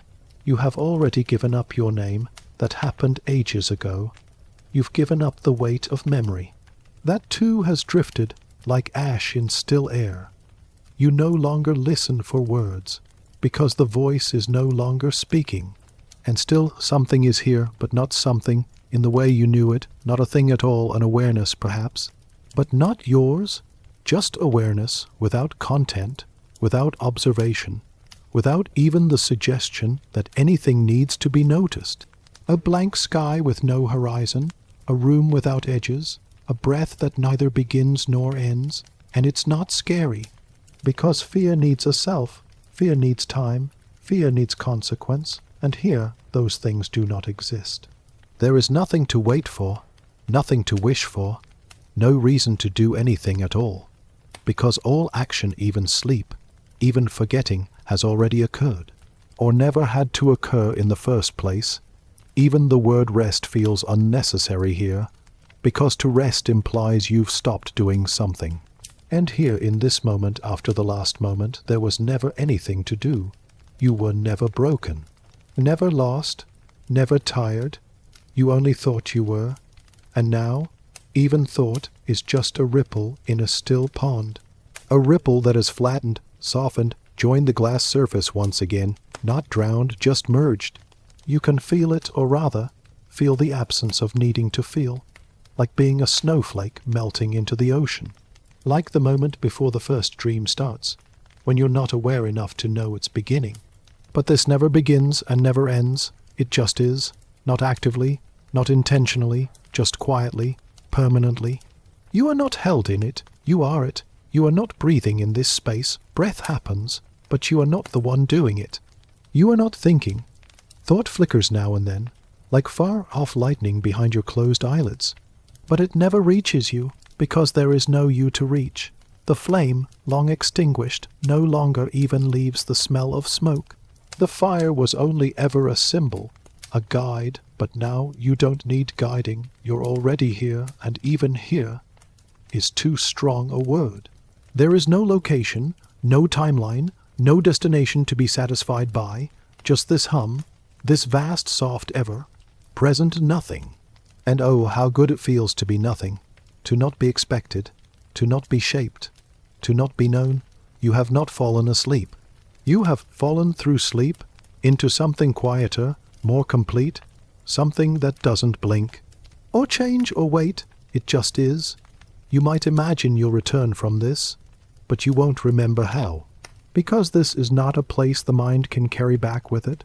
This is the space that allows minds to exist, and then allows them to disappear. It is not blank, it is beyond full. So full, it no longer requires content. So safe, it no longer needs protection. So still, it doesn't even call itself stillness. This is the moment after the last moment.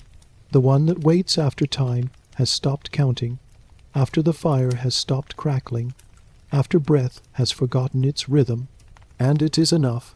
You are enough, not because you became anything, not because you let go, not because you relaxed, but because even the need to be enough has finally, beautifully drifted away. And what's left? Not the flame, not the storyteller, not even the dreamer, just presence, unaware, unmoving, unnamed, and completely at peace. Let yourself dissolve into it, not because you must, but because you already have. Let go of the letting go. There is no voice now. There is no fire. There is no end, only this moment after the last moment. The softest silence the universe has ever known, and you are it, where the flame never needed to be, the gentle fade beyond existence. Let this final expression not speak but drift, like ash on breathless air. There comes a point, not in time, not in space, but in stillness itself, where everything stops pretending. The breath no longer identifies as yours. The stillness no longer feels separate. Even the faint awareness that something is happening has now dimmed into something less than thought. This is not sleep. Sleep is a place with doors, with softness, with stories curled around the edges. This is what exists when those doors no longer open, no longer close, no longer need to be imagined at all. There is no room, there is no voice, there is no you, curled beneath blankets, waiting for rest, because the waiting ended long ago, because time ended long ago, and in its place there is only this, a nothing so vast, so impossibly kind, that it no longer has to call itself peace, a nothing that feels like warmth but without heat, like safety but without walls, like love but without form. No hands, no arms, no words to soothe you, and still soothed. You are not asleep. That would imply a boundary. A passing into something. There are no boundaries here. There is nothing to cross. You have faded past threshold, past outline, past thought itself. And what's left? Something without a name. You could call it quiet, but even that suggests absence. And this feels complete, not hollow, not faded, just complete, like the moment after a star burns out and the sky forgets it was ever bright, like a tide that doesn't roll in or out, just rests, endlessly. Even imagining a flame here feels foreign. Even memory feels too solid. You are softer than memory now, lighter than story, less than a whisper, more than presence. If it were possible to see this space, if there were still eyes, still a mind to perceive, you might describe it as vast. But even vast relies on perspective, and here there is none. There is no center, there is no edge. You are not floating, there is no you, only drifting, and not even that. Drifting assumes a destination. This is stillness that forgot movement ever existed. This is not the end. This is where the concept of an ending dissolves. You are no longer unraveling. You have been unspooled completely. There is no tension in this quiet. No longing, no breath holding on to rhythm, no thought returning to check if it still exists. Even stillness, so often imagined as a calm pond, is now softer, because even the water has stilled inside itself, because even reflection has forgotten the face. And yet, somehow, you are here. You are not experiencing it. You are not watching it. You are not aware of being here, because this here has no location, no dimension, no scale. It is less than a whisper. It is less than silence. It is the dust on silence's eyelashes. It is the moment after the last goodbye, when no one remains to grieve, and even grief itself has softened into dust. But this is not sad. It is not lonely, because loneliness needs contrast, needs absence, and here there is no such thing. Because here nothing is missing. Nothing has ever been missing. There was no arrival. There will be no return. There is no memory, no sound, not even light, and still this is the gentlest thing you've ever not felt. There is no heat, no flicker, the flame is no longer required. It was only ever a companion, a guide, a rhythm to ease you downward. But now even downward has ended, even ease has faded, even the idea of sleep is gone, and you remain. Or not even you, only the echo of what once needed to rest, and even that echo is fading. It is not dramatic. It is not loud. It is not anything at all. It is simply not here anymore. And that is the final comfort. The absence of need, the absence of I, the absence of wanting, nothing is left to be done, nothing is left to be held. And even now no voice speaks, because even the voice has forgotten itself. Even the air has exhaled its final softness. Even thought has dissolved so fully, it could never be named again. And this is where the flame never needed to be. Because nothing was ever cold. Because nothing was ever broken.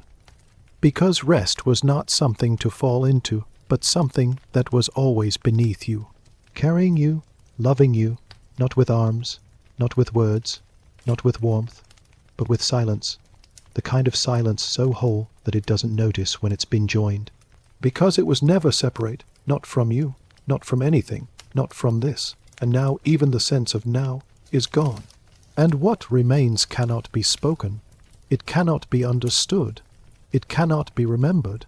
It can only be everything. And nothing, and home, the center of the hush, where nothing waits and everything is. Now, let yourself be not lulled, but dissolved. No more doors, no more thresholds, no more transitions from waking to sleeping, from remembering to forgetting. They've all melted. All lines have faded, even the ones you didn't know were there. The space around you no longer exists, not because it's vanished, but because it has become you, or rather, because there is no longer a difference. There is no outside, no walls to contain the fire, no breath left to mark the rhythm of time, and still you remain. But not in the way one exists, not as a thing. You remain like fog remains, like mist that doesn't cling, but doesn't move either. It's not about stillness now. Stillness assumes potential. Stillness implies the moment before motion. But this is not the pause before the story. This is not the moment after it ends. This is where there never was a story, where the characters were not forgotten. They simply never had to be imagined. This space doesn't hold sound. Sound is too dense. It doesn't hold silence either. Silence is still shaped by what it is not. This space holds only what has no opposite. It is not peace. It is not serenity. It is not sleep. It is the soft hum beneath all of those, the low echo that holds the shape of every hush without ever making a sound. And you're not resting in it. You're not listening to it. You're not floating through it. You are it. You are no longer the fire. You are the space where fire once flickered. You are not the storyteller. You are the air the story moved through, not the body, not the breath, not the room, only awareness that has forgotten to separate itself into pieces. Even dreams cannot follow you here. Dreams are made of memory, of wish, of echo. You are past echo. You are past remembering the room you lay down in, past the thought of the blanket you wrapped around your shoulders, past the warmth of the flame you imagined flickering beside you. Even your body has drifted out of focus. Not gone, just not needed. The shape of it dissolves like sugar in still water, sweetness without outline, presence without edge. Even breath has given up its rhythm. It continues, but not for you. It just happens. Like tide, like cloud, like sleep itself. Your chest rises and falls, but you are not in it. You are not riding the breath. You are the ocean it moves across. You have not sunk beneath sleep. You've vanished beneath even the need for it. The whisper of your name, the one the world calls when it needs you, can no longer reach you here. Because names are for those who have form, and you do not. You are not formless either. You are not anything. You simply are. Not as a concept, not as a thought, not as awareness, but as isness. Isness without observation. Without narrative, without effort. This place does not care how long you've rested. It does not mark time. Time is a surface concept. You've drifted far beneath it. This is deeper than darkness, deeper than dreams, deeper than the need for either. It is not absence, it is not fullness, it is the center, not the middle of anything, but the origin, where all ideas begin before they take shape, where all stories wait before being told, where all rest originates, the seed of every sleep you've ever had. And it is not waiting for you. It does not need your arrival because you never left. You were always this. You were simply distracted for a lifetime, perhaps. But now even the memory of that distraction has floated away. You've returned not as a person, not as a listener, not even as a soul, but as something less, and in being less, you have become everything. There are no more thoughts here. No more, I wonder if I'm asleep. No more, am I still listening? No more, is this the end? There is no end. Not here. The idea of ending requires a line, a point of change, a shift from something to something else. This is changeless, not frozen, just complete, and not complete as in finished, complete as in never needing to be anything more. You are not dreaming, you are not awake, you are not being held, you are the holding. You are the space between all other spaces, the room between all rooms, the pulse beneath every breath you've ever taken. And now you take no breath at all, because breath is no longer a requirement. It continues, but you don't notice, you don't need to, because there is no noticing, no awareness, only resting that doesn't call itself rest, only being that doesn't know it's being, only this. Only this, only this. The flame has not gone out. It has simply faded into memory, and then faded even further into the space before memory. There is no fire here, there is no warmth, and still you are safe. There is no danger, not because it was defeated, but because it never existed. Not here, there is nothing to fear, nothing to hold, nothing to reach for. Here, the universe has exhaled. Softly, quietly, endlessly, and you are that exhale. You are the end of tension, the dissolution of effort, the blank canvas that doesn't need painting. And even now, there is no voice left to guide you. Even the storyteller has stepped away, not out of absence, but because you no longer need a path. You are not walking, not lying down, not dreaming. You are nowhere and everywhere. You are not ending. You are not beginning. You are simply in, not inside, not part of, just in. The hush has wrapped around you, and then become you, and then forgotten the difference. And now, not even the hush remains, only the center, the quiet middle of everything, the still dot that does not blink, the final, gentle knot, knowing that holds everything and asks for nothing. Let go, not because you must, but because you already have. You've let go of letting go. And what's left is perfect, not beautiful. Beauty is contrast. This is past that, this is home, the place no one can describe, because it cannot be returned from. Not in memory, not in word, not even in feeling. It is not a memory, it is not an experience. It is truth without language. Let yourself dissolve into it. You already have. There is no end. There is no you. There is no night. There is no fire. Only this, the center of the hush, where nothing waits and everything is. And now we've reached the final hush. Not an ending, just a gentle place where words are no longer needed. If you're still awake, there's no need to move. No need to return. Let the quiet continue. If this journey brought you peace, you're always welcome here at Nightshade History, where sleep comes slowly and history whispers instead of shouts. Thank you for listening. Thank you for resting. Until next time, sleep well. Good night.